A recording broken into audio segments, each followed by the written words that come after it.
ඔබ සැමට සුබ දවසක් වේවා. ආයුබෝවන්. ඔස්ට්‍රේලියාවේ සිට ශ්‍රී ලාංකය ඔබ වෙත ගෙනෙන නව දැනුම සයිබර් අවකාශය yo.com වෙත අපි ඔබ සාදරයෙන් පිළිගනිමු. ඔබ වෙත දැන් අපි ඉදිරිපත් කරන්නේ ගුවන්තොටුපළ පිටත්වීමේ පර්යන්තය ඩිපාචර්ස් කටයුතු පිළිබඳ මුළුමනින්ම හඳුන්වා දෙන වීඩියෝ මාලාවේ 3 වන කොටස. අංග සම්පූර්ණ 100% දැනුමක් ලබා දීමට ඉදිරිපත් කළ උසස් YouTube වීඩියෝවේ අංක 1 සහ අංක 2 ඔබ මේ වන විටත් බලලා නැත්නම් කරුණාකරලා එම කොටස් දෙක මේ සමගම බලා departure procedures පිටත්වීමේ පර්යන්තයේ සියලු කටයුතු මුළුමනින්ම අවබෝධ කරගන්න.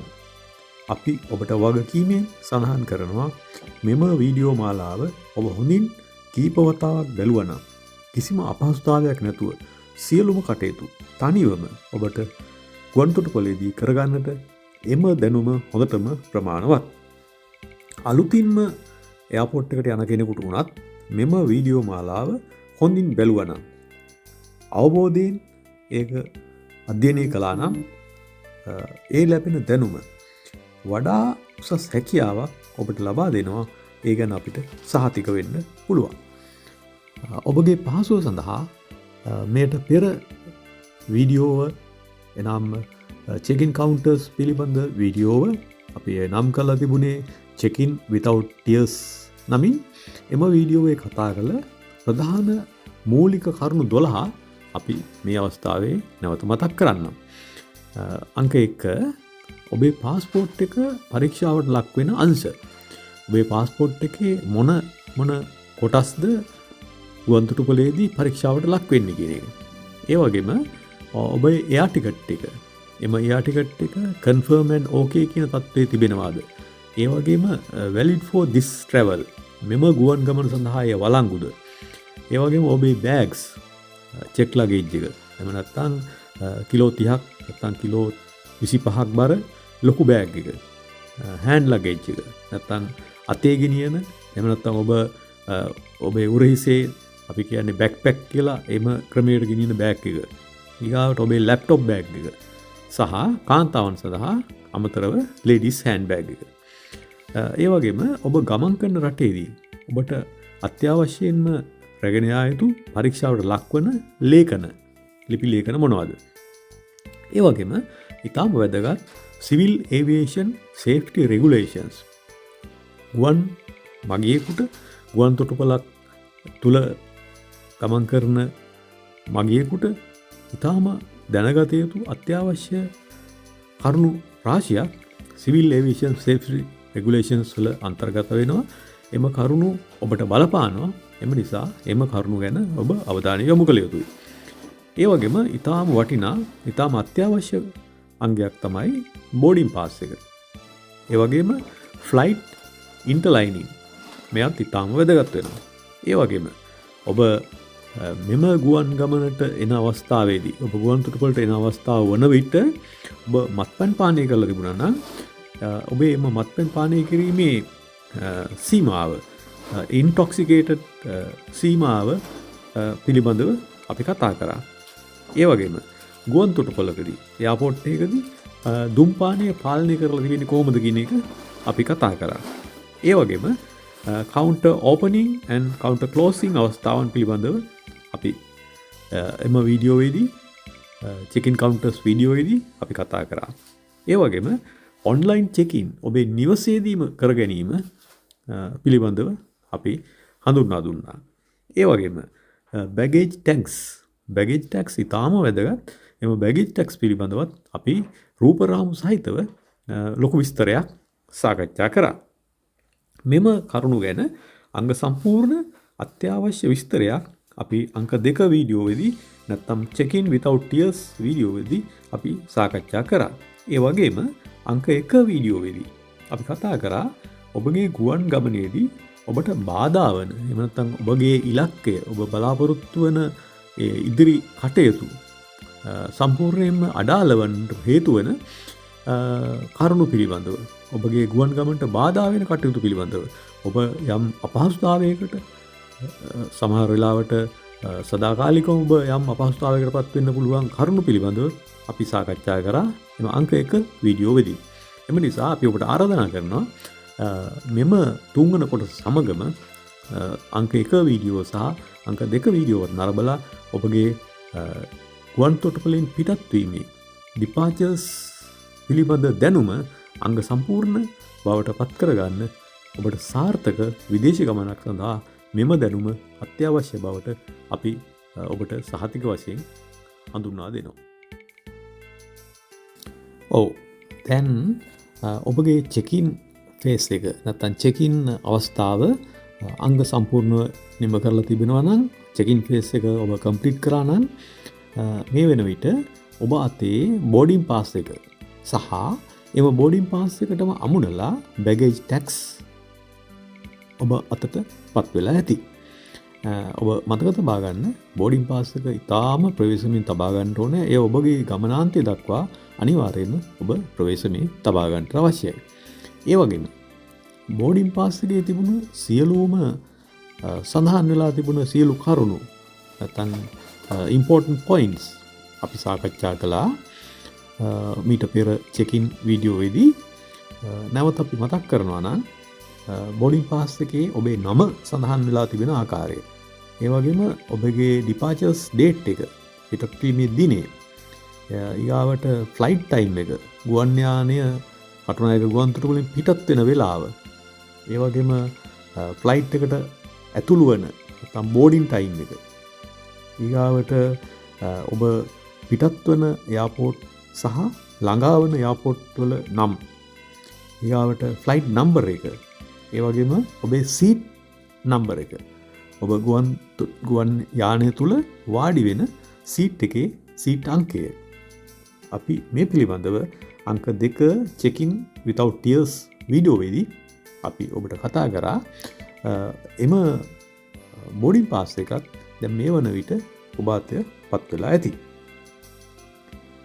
ඒ වගේම බෝඩින් පාස් එකත් පාස්පෝර්ට් එකත් අරගෙන දැන් ඔබ සූදානම් වෙනවා ඉමිග්‍රේෂන් ඔෆිස් එකට නැත්නම් පාස්පෝර්ට් පරීක්ෂා කරන කාර්යාලය වෙත, පාස්පෝර්ට් පරීක්ෂා කරන කවුන්ටර්ස් වෙතට ගමන් කරන්න. එතකොට ඔබට අංග සම්පූර්ණ එයාපෝට් අත්දැකීමක්, ගුවන් තොටුපළේ අංග සම්පූර්ණ අත්දැකීමක්, එක්ස්පීරියන්ස් එකක් ඔබට ලබා දිය යුතු නිසා පාස්පෝර්ට් ඔෆිස් එක දක්වා, එහෙම නැත්නම් ඔබගේ පාස්පෝර්ට් එක පරීක්ෂා කරන කවුන්ටර්ස් තිබෙන ස්ථානයේ දක්වා ඔබ ගමන් කරන සම්පූර්ණ මාර්ගය මෙම වීඩියෝ දර්ශන මගින් අපි ඔබට එකින් එක පෙන්වනවා. ඒ ඔබට ඉතා හුරු පුරුදු තැනක් කරවන්නට කටුනායක ගුවන් තොටුපළ. එතකොට කාගෙන්වත් ඔබ අහන්නේ නැතුව තනිවම හොඳ විශ්වාසයක් ඇතුව තනිවම ඔබට ගුවන් තොටුපළ තුල ඔබගේ කටයුතු කරගෙන ඉදිරියට යන්නට හැකියාව ලැබෙනවා. ඔව් දැන් ඉමිග්‍රේෂන් කවුන්ටර් එහෙම නැත්නම් පාස්පෝර්ට් සහ වීසා පරීක්ෂාව සිදු කරන කවුන්ටර් එක ගාව තමයි ඔබ ඉන්නේ. මෙම ස්ථානයේදී ඔබ ඊටාම කල්පනාකාරීව සහ හොඳ අවබෝධයෙන් කටයුතු කරන්නම අවශ්‍ය වෙනවා. පළමුවෙන්ම ඉමිග්‍රේෂන් ඔෆිසර්ස්ලා ඔබේ පාස්පෝර්ට් එක පරීක්ෂා කරනවා. ඔරිජිනල් පාස්පෝර්ට් එකක් දෙන්න තමයි ඒගොල්ලන් පරීක්ෂා කරලා බලන්නේ. ඒක ඊට තාක්ෂණික ඊටාම ඉහළ පරීක්ෂණ ක්‍රියාවලියක්. යම් විදියකින් පාස්පෝර්ට් එක ව්‍යාජ එකක් නම් මෙතනදී අනිවාර්යයෙන්ම ඒක පෙනෙනවා. ඒ නිසා කිසිවිටකත් එවැනි කටයුතු වලට ඔබ පෙළවෙන්න නරකයි. සමහර ලාවට ඔබගේ හිතවතෙක් ඔබට යෝජනා කරන්න පුළුවන් පහසුවෙන් පාස්පෝර්ට් ලබා ගන්න, පහසුවෙන් වීසා ලබා ගන්න එවැනි වංචනික ක්‍රම. කරුණාකරලා එවැනි ක්‍රම වලින් ඉවත් වෙන්න. මොකද අද තාක්ෂණය ගොඩක් දියුණුයි. ඒ නිසා පාස්පෝර්ට් කාර්යාලයේ නිලධාරීන්ට, ඉමිග්‍රේෂන් ඔෆිසර්ස්ලාට ඉතා පහසුවෙන්ම ඒ පවතින අලුත් තාක්ෂණික මෙවලම් හරහා එවැනි වංචනික සහ ව්‍යාජ තොරතුරු ඉතාමත් පහසුවෙන් හඳුනා ගන්න පුළුවන්. ඒ වගේම ඔබ මතක තියාගන්න ඔබේ පාස්පෝර්ට් එක ඔබ විශේෂයෙන්ම රැකියාවකට යන කෙනෙක් නම් ඔබේ පාස්පෝර්ට් එක අනිවාර්යයෙන්ම ඉදිරියට තව මාස 6ක්වත් වළංගුව තිබිය යුතුයි. එහෙම නැති වුණොත් ඔබට ඉමිග්‍රේෂන් කවුන්ටර් එකේදී, පාස්පෝර්ට් පරීක්ෂා කරන කවුන්ටර් එකේදී ඔබ යම් අපහසුතාවයකට පත් වෙන්න පුළුවන්. ඒ වගේම ඔබ මතක තියාගන්න ඔබගේ පාස්පෝට් එක මම කලින් කිව්වා වගේම පිටතින් බැලුවාම සාමාන්‍ය කෙනෙකුට ව්‍යාජ පාස්පෝර්ට් එකක් කියලා හඳුනගන්න නොහැකි වෙන්න පුළුවන්. නමුත් ඉමිග්‍රේෂන් ඔෆිසර්ස්ලාට තාක්ෂණික ක්‍රියාවලිය හරහා අනිවාර්යයෙන්ම එම පාස්පෝර්ට් එක හඳුනගන්න පුළුවන්. ඒ වගේම තමයි visa label, visa sticker, visa stamp මෙන්න මේවා නියම තාක්ෂණික ස්කෑන් මගින් තාක්ෂණිකව තියෙන මෙවලම් හරහා ස්කෑන් කරනවා. ඒ නිසා වංචාකරුවන්ගේ ලාභ ක්‍රම අනුගමනය නොකරන්න ඔබ තරයේ මතක තියාගන්න. ඒ වගේම ඉමිග්‍රේෂන් කවුන්ටර් එකේදී පරීක්ෂා කරලා බලනවා ඔබේ පාස්පෝර්ට් එක සඳහන් වෙලා තියෙන ආකාරයට ඔබේ නම, උපන්දිනය, උපන් ස්ථානය, ස්ත්‍රී පුරුෂ භාවය, ඒ වගේම ඡායාරූපයෙන් ඔබ පාස්පෝර්ට් එක ගන්න අවස්ථාවේදී ඉමිග්‍රේෂන් ඔෆිස් එකේදී පාස්පෝර්ට් ඔෆිස් එකේදී පෙනී සිටපු ඒ ඡායාරූපයේ ස්වභාවය සහ අද ඔබ ඉන්න ස්වභාවය ගැන ඒ අය යම් තක්සේරුවක් කරනවා. එතකොට උදාහරණයක් විදිහට අපි හිතමු ඔබ ඉමිග්‍රේෂන් ඔෆිස් එකට නැත්නම් පාස්පෝර්ට් කාර්යාලයට ගිහිල්ලා පාස්පෝර්ට් ඇප්ලිකේෂන් බාර දෙන අවස්ථාවේදී ඔබේ හිසකෙස් සුදු පාටට තිබුණේ. ඔබ යම් හේතුවක් නිසා ඔබේ හිසකෙස් සුදු නැත්නම් කළු වර්ණයේ අඩුවෙන් තිබුණා කියලා. දැන් ඔබ මෙම අවස්ථාව වෙනකොට ඔබ හෙයා ඩයි කරලා වෙන්න පුළුවන්. ඔබගේ කොණ්ඩය හොඳට කළු පාට තියෙනවා නම් එනේ ඒකත් පාස්පෝර්ට් ඔෆිස් එකේ නිලධාරීන් යම් තරමක් ඒගොල්ලෝ එය කල්පනා කරනවා මොකද්ද මේ මෙතන වෙනසක් තියෙනවද මේ එම පුද්ගලයාමද කියන එක. ඒතර මෙන්න මේවා ගැන අවබෝධයකින් තමයි ඔබ එයාපෝට් එකට එන්න ඕනේ. ඒ වගේම දැන් අපි හිතමු තවත් උදාහරණයක් විදිහට පාස්පෝර්ට් එක ගන්න වෙලාවේදී ඔබ රැවුල වවලා හිටියේ. ඔබේ පිරිමි කෙනෙක් නම් ඔබේ මුහුණේ රැවුල වවලා ඔබ ඡායාරූපයට පෙනී සිටියේ. හැබැයි දැන් ඔබ එනවා එයාපෝට් එකට ඔබ ෆුල් ෂේව් කළා. ඒතර මෙන්න මේ අවස්ථාවෙත් නිලධාරීන් කියන්නේ ඔබ ප්‍රතික්ෂේප කරනවා නෙවෙයි තවදුරටත් මේ ඔබමද කියන එක තහවුරු කරගන්න ඒ අය තරමක වෙලාවක් ගත වෙනවා මේ ස්ථානයේදී. එවැනි ඡායාරූපයේ තියෙන ස්වභාවය ගැන ඔබ අවබෝධකින් ඕනේ ගුවන්තොටුපළ වලට එන්න. ඒ වගේම පාස්පෝර්ට් එකේ තිබෙනවා විශේෂ සලකුණු. ඔබ සමහර විට මේ ගැන දන්නේ නැතුව ඇති. ඒවා ඉතාම වැදගත්. මොකද ඒ මගින් තමයි ලංකාවේ පමණක් නෙවෙයි ඔබ ගමන් කරන රටවල් වල, විදේශ රටවල් වල, දියුණු රටවල් වල එම රටවල් වලදී ඒ අයට අවශ්‍ය යම් රහසිගත තොරතුරු පාස්පෝර්ට් එකේ සටහන් වෙලා තිබෙනවා. වෝටර් මාක්ස් විදිහට, එහෙම නැත්නම් UV අල්ට්‍රාවයලට් ඩිටෙක්ටබල් මාක්ස් විදිහට මෙන්න මේවා. ඒ වගේම පාස්පෝර්ට් එකේ තියෙනවා ටෙම්පර් ප්‍රූෆ් චිප් එකක්. මෙන්න මේ දේවල් මගින් ඔබගේ තොරතුරු නිලධාරීන්ට ඉතා පහසුවෙන් සොයාගන්නට පුළුවන්. ඒ වගේම හොඳින් මතක තබා ගන්න ඉමිග්‍රේෂන් කවුන්ටර් එකට ඔබ යනකොට හොඳ ප්‍රසන්න ස්වරූපයකින්, හොඳ ස්ථාවර ස්වරූපයකින් එම ස්ථානයේ පෙනී සිටින්න. ඔබ නිකන් සැකෙන් බයෙන් වගේ පෙනුමකින් තිබුණොත් නිලධාරීන්ගේ සැකයට ඒකත් හේතු වෙනවා. ඒ නිසා ඉමිග්‍රේෂන් එකේදී පාස්පෝර්ට් චෙක් කරන කවුන්ටර් එකේදී ඔබ බොහොම ස්ථාවර ස්වරූපයකින්, හොඳ විශ්වාසයකින් ඉන්න බව, ඔබ බොහොම ප්‍රසන්න පෙනුමකින් එම නිලධාරීන් හා කතා බහ කරමින් කටයුතු කරන්න ඕන. ඒ නිසා පාස්පෝර්ට් කවුන්ටර් එකේදී හොඳ ස්ථාවර පෙනුමකින් ආත්ම විශ්වාසයකට සිටින්නට අනිවාර්යයෙන්ම ඔබ මතක තබා ගන්න. ඒ වගේම බොහෝ රටවල් වල ඉමිග්‍රේෂන් කවුන්ටර් එකේදී පාස්පෝර්ට් එකේ මුද්‍රිතව තිබෙන, ඒක හැම පාස්පෝර්ට් එකකම තිබෙනවා, මුද්‍රිතව තිබෙන ඔය රේස් මැප්ස් කියලා කොටසක් තියෙනවා. ඒක නිකන් එම්බෝස් කරලා වගේ තියෙන්නේ. මේක සමහරවිට ඔබ නිරීක්ෂණය කරලා නැතුව ඇති, ඔබ දැකලා නැතුව ඇති. නමුත් පාස්පෝර්ට් එකේ එවැනි රේස් මැප්ස් තියෙනවා. ඒවා එම්බෝස් කරලා වගේ තමයි තිබෙන්නේ. එක පාටම ඔබට දකින්න බැරි වෙයි. නමුත් මේ පාස්පෝර්ට් එකේ වෙනි ලකුණු තියෙනවා. ඉතින් යම් විදියකින් සමහරලාට අපේ අයට වැරදීමකින් සමහරලාට පාස්පෝර්ට් එක කලිසමේ තිබෙද්දී කලිසම හොදන්න දානවා, පාස්පෝර්ට් එක තිබෙනවා. පාස්පෝර්ට් එකේ වතුර වේලන්න ඉක්මනින් වේල ගන්න සහ මේක කලබල වෙලා සමහරලාට පාස්පෝර්ට් එක අයන් කරනවා. මෙන්න මෙවැනි කටයුතු කරොත් සමහරලාට මේ පාස්පෝර්ට් එකේ තියෙන මේ රේස් මැප්ස් අවුල් වෙන්න පුළුවන්. ඒ නිසා කිසිම වෙලාවක පාස්පෝර්ට් එකක් මොනම හේතුවක් නිසාවත් අයන් කරන්න වගේ දේවල් වලට පෙළඹෙන්න එපා. යම් විදිහකින් හදිස්සියෙන් හරි වතුර පොඩ්ඩක් හරි ඉහිරුණොත් ඒක ස්වභාවිකව හිමිසරේ වේලලා ගන්නවා මිසක් එවැනි විශේෂ උපක්‍රම වලින් වේලන්න යන්න එපා. කොහොමද පාස්පෝර්ට් එක ඔබ මතක තබා ගන්න, ඉතාමත්ම ප්‍රවිසම් කරගන්න. විශේෂයෙන්ම ඉතින් හුඟක් හොඳයි පාස්පෝර්ට් එක හදිස්සියකදී වැස්සකදී නැත්නම් වතුර වැටීමකදී මොන හරි දෙයකදී පරිස්සම් වෙන විදියට පාස්පෝර්ට් එක ඔබේ සාක්කුවේ ඇතුල් කරගන්න. සාක්කුවට දානකොට මොන හරි අර පොලිතින් බෑග් එකක වගේ දාලා හරි මොන හරි යම්කිසි ඔබට වඩා ආරක්ෂිතයි කියලා හිතන ක්‍රමයකට පාස්පෝර්ට් එක සුරක්ෂිත කරගෙන තමයි ඔබ ඒක රැගෙන යන්න ඕන.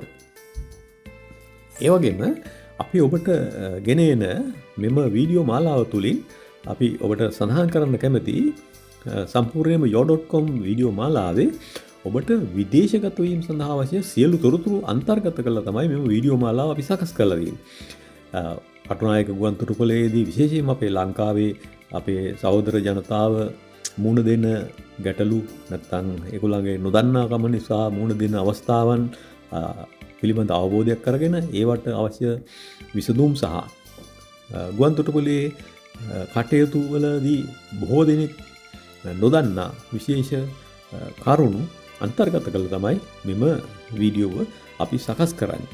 ඒ වගේම අපි විදේශගත වීම සඳහාම පමණක් කැපවෙච්ච මෙම yo.com channel එකේදී අපි ඔබට ඉදිරිපත් කරනවා දැන් පිටරට ලංකාවේ පිටරට යාමේ සිට ලංකාවට නැවත ඔබගේ ඥාතීන්ට ඔබගේ පවුලේ අයට මුදල් ලැබීම, භාණ්ඩ ලැබීම, ඒ වගේම නිවාඩුවකට නැවත ලංකාවට පැමිණ ආපසු යාම මෙන්න මෙවැනි අවස්ථාවල ඔබ මුහුණ දෙන සියලු ගැටලු හෝ සියලු අවශ්‍යතා අන්තර්ගත කරලා ඉතා සරලව निराකරණය කර ගැනීමට ඉතා පහසුවෙන් ක්‍රම ඇතුළත්ව 100% විදේශගත වීම සඳහාම අදාළ සියලු තොරතුරු අපගේ yo.com channel එක හරහා අපි ඔබට ඉදිරිපත් කරනවා.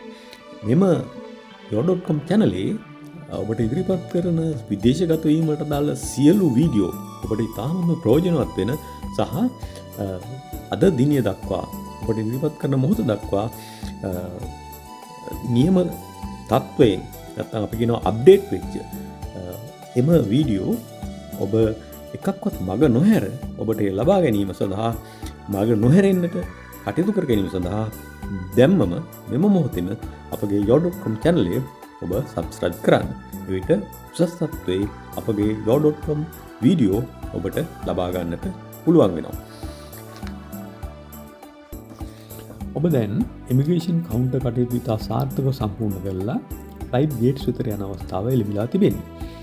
පළමුවෙන්ම පිටරට යන කෙනෙකුට උනත් තනියම සියලු කටයුතු කරගන්නට බයක් නැතුව සැහැල්ලුවෙන් ඒ ගමන යන්නට සම්පූර්ණ ගමන් මගට අදාළ රූප රාමු මෙම වීඩියෝවේ දැන් ඔබට ඉදිරිපත් කරනවා. අපි එම සෑම වීඩියෝකම සෑම තැනකම සිංහලෙන් කෙටි සටහනක් යොදලා තිබෙනවා. ඔබට එම ස්ථාන වඩා හුරු පුරුදු ස්ථාන බවට පත් කරගන්න.